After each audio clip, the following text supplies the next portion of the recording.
What's up, everyone? This is Tatum. I'm back with another episode of Fuck This Review, where today I'm going to be going into an in-depth review of the new Kendrick Lamar album, Mr. Morale and the Big Steppers. If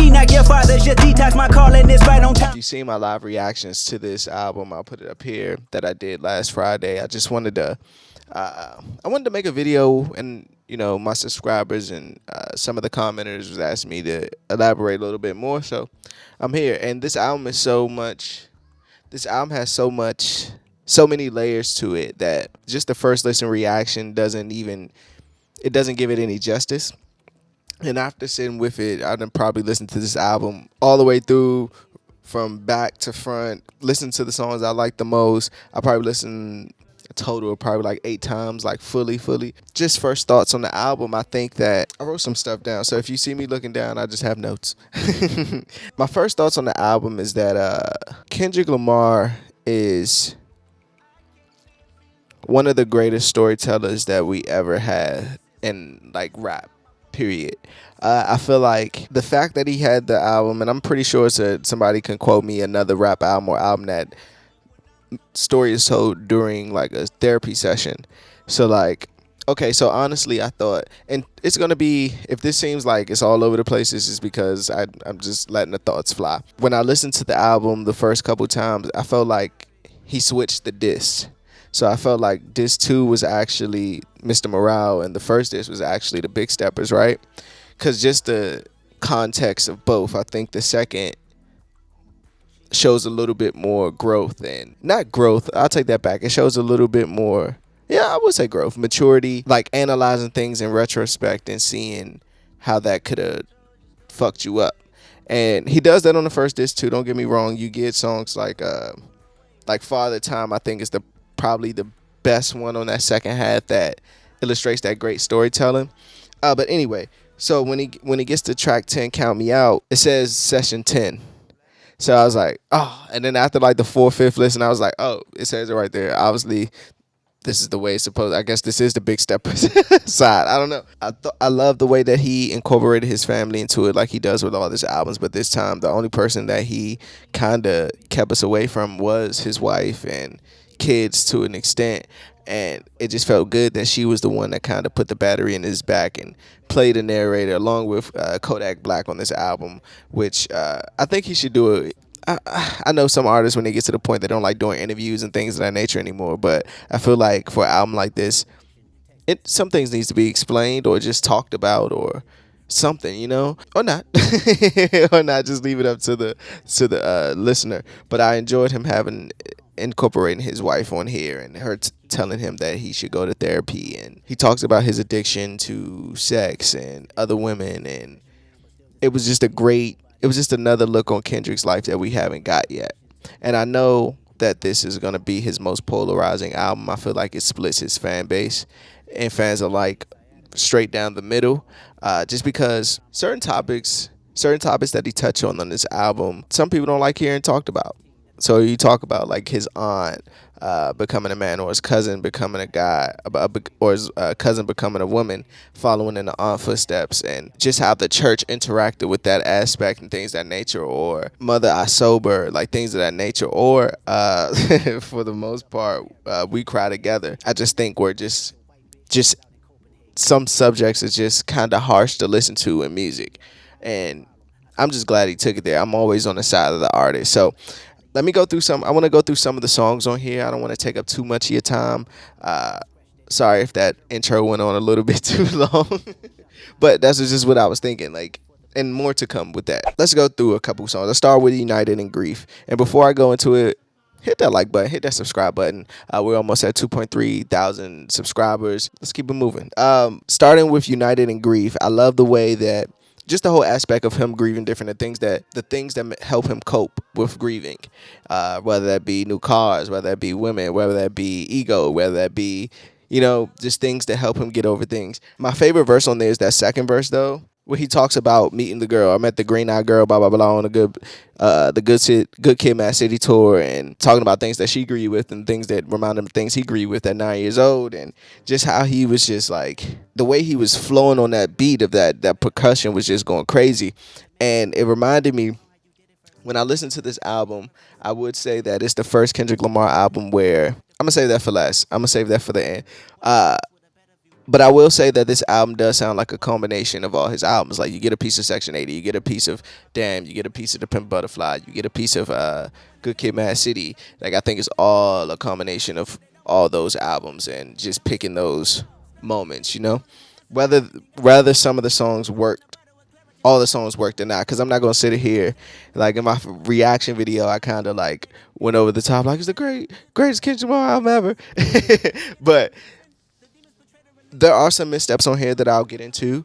But for the most part, I still think it's a great body of work. Like every painting, being in the line don't make every painting great. You know what I mean? Sometimes you got to cut outside the line. Sometimes you got to hit the wrong notes. Like it's more about feeling and being real. And I understand that aspect of it. In '95, one of the also things I noticed about this album is the Baby Keem influence on it. And I hear people say that Kendrick wrote for Baby Keem. I don't know how true that is or how they even know that, but I feel like he might been helping his big cousin write some stuff on here, especially since I'm talking about going through writer's block. And that hook on N95 is just the whole song is really a replica of a Baby Keem song. But far as the record, I thought it was dope that he called it N95, obviously the mask, and correlating that to people wearing all these things, that whether it be designer, ego, blah blah blah, and once they take that shit off, they ugly as fuck.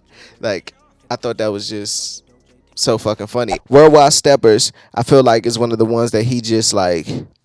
That's the one that probably got him out of writer's block. His flow on there was sharp. The story on there is dope as well. Just him like, I guess he's just tired of everybody fucking like, I ain't your savior. Is like, I feel like I ain't the greatest person myself, so I can't be your savior at all. I feel like it's his biggest thing on here, the album in general. But speaking on Worldwide Steppers, where he talks about like everybody's a killer.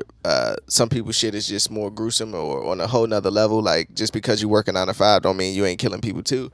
Like even I kill some people for like far as like killing women's self-esteem and things of that nature, or going back to the hood and giving like food to the blood neighborhoods. And I ain't kill them the way that bloods usually do, but I killed them because of the food had like was high cholesterol base. Just thinking about that, it was just amazing to me. Die Hard, I feel like it's a lot of Kanye influence on that record, but that's probably one of my least favorite records on here. I feel like it didn't add anything to the Kendrick Lamar discography. I felt like it was just the songs on here that I feel like it's certain songs on here now that I've lived with the album for a bit, that they just sound like songs sometimes. Like so I feel like it's a feature. Like he's getting like outshined a bit, right? And I kind of forget it's a Kendrick Lamar record. So even with like Die Hard or fuck it, Purple Hearts, like I think it's a great record, but it's still like I could live without it. Like if I never heard Purple Hearts, I'll be fine. I do appreciate him having Ghostface Killer on there, and even Summer Walker with some of the lines like "It ain't love if you ain't eat my ass," or "I at least deserve some head on the balcony." But I thought it was dope that to have Summer Walker, Kendrick Lamar, and Ghostface Killer on the same song is just insane. And I don't think we're talking about Ghostface Killer verse as much, but just great. Father Times, again, Father Time shows how great of a storyteller he is, and as a black man in America, that song like resonated with me the most. I remember being young, playing sports with my dad, and eager to win, and how just that father and son dynamic is just something else. Like guys have daddy issues too. That's why I love the way he ended it with saying like, because we usually paint that picture just on women, like she got daddy issues, blah blah blah, but men bear that shit too, especially the black male. But I'm not even gonna put it on just black male, every man for the most part. And I love the way he ended it by just saying like, now let's get a woman a break. Grown men with daddy issues, I just think was just terrific. Rich Spirit again is one of those ones I put in the category of Purple Hearts, and even Silent Hill is just like, I can live without these songs, but they're dope. Like especially Rich Spirit and Silent Hill, and also you can hear the Baby Keem influence on that song as well, especially in that second verse. We Cry Together, just amazing. I wasn't expecting him to do that on that type of Alchemist Griselda type beat. We got to give I know he puts out a lot of whack music recently, but the fan in me has to say this: we have to give credit to like the Eminem influence on just hip hop culture, even if you don't like him or not, or like his music whatsoever. This is clearly inspired by like a Kim record or uh, shit, Bonnie and Clyde, like anything you could think of with Eminem or Soldier. Like it's very Eminem esque in a way, but it's so amazing and just a great record, man. Get into the second half, which I think the second half is the better half of the album. I feel like the songs on the second half just bear a little bit more. They bear a little bit more umph to them, and you see more of his genius in the second half to me. Because Father Time's great and N95's great and We Cry Together are great, but they're like, I can see Kendrick doing that in a way. Like, it ain't that far out of his wheelhouse. I think like touching on subjects like in Auntie's Diary and Mother I Sober are just like listen to the tone that he raps in on Mother I Sober. It's just like wow. Or Mira is another one that's just like wow, like holding that shit up to you and like I choose me, I'm sorry, like.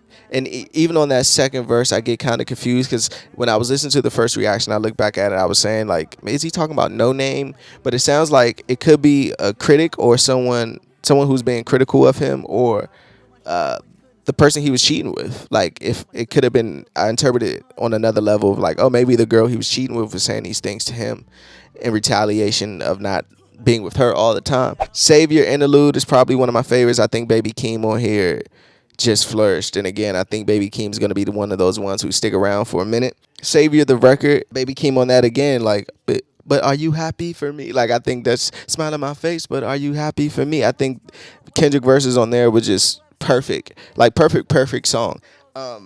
Auntie Diary I touched on, another great storytelling and that vulnerability of like unlocking these doors that created this monster that you were. Even him, I know a lot of people are going to be mad about him saying like the faggot word and things of that nature, but the way he's saying it is not just like to disrespect. He's showing like the growth that he came from. And if people hear that and don't hear that, I just feel sorry for the listener. Mr. Morale is one of my another favorite. That Pharrell beat is crazy. He comes on there just attacking it, and then to drop it away on the hook like shit on my brain and it's heavy. Dun dun dun dun dun dun. The diamond, the choker is heavy. Like, I just think that was just like great fucking record. Like I said, I just think the second halves bear a little bit more Kendrick's greatness. Like I said in a reaction video, the second half, I think you could have released the second half as an album and it still would have got the critical acclaim. I think if you would just release that first half, we really have a problem. You think people would split now? It would have been really a problem if he just gave us the first disc. So just think about that. Let me get into my favorite songs. I'm gonna say Father Time, Mother I Sober, oddly Savior Interlude, to be truthfully honest with you. But if it had to be like a Kendrick Lamar song, Mr. Morale. Worst song, Crown. I just didn't like that song. Sorry I didn't touch on it, but quick thoughts on Crown. I feel like it's a great message in the record, which again hints to why the second half is better. But I just think as a song, great message in the record. But I just think as a song, I can't go back and listen to that. Like, and I try, but I just can't. Like, it's just not entertaining. I would say that, for lack of better words. Best line, shit, man. I didn't even look up one. Probably something for Father Time. Daddy issues ball across my head. Told me fuck a foul. I'm teary eyed. Want to throw my hands. I won't think out loud. Foolish pride. If I lose again, I won't go in the house. I stayed outside laughing with my friends. They don't know my life. Daddy issues made me learn losses. I don't take those well. Mama said that boy's exhausted. He said go fuck yourself. If he give up now, that'll cost him. Life's a bitch. You could be a bitch or step out there marching. I'm charging baskets, falling backwards, trying to keep my balance. Oh, this the part where mental stability meets talent. Oh, this the part when he breaks my humility just for practice. Tactics that we learn together. Sore losers forever. Daddy issues. Nuts. And I'm sorry I had to say that whole thing because that's just like insane. As far as a rating, if I could give it a rating now after sitting with it, I know I said it was like a classic, and it still might be. Time will tell. But right now, I'll give it a 4 out of 5. Fucks given. 4 out of 5. for reasons I'll touch on this recap. So let's wrap this shit up. Push these bitches on me like In closing, when it comes to Kendrick Lamar's new album, Mr. Morale and the Big Steppers, I have to say I did enjoy this album. Few takeaways are things that I think like it's gonna be hard to place it up against his other ones, because like I do think it's better than Damn. I do like it better than Damn, but I feel like that writer's block shit was real, and I feel like coming out of it,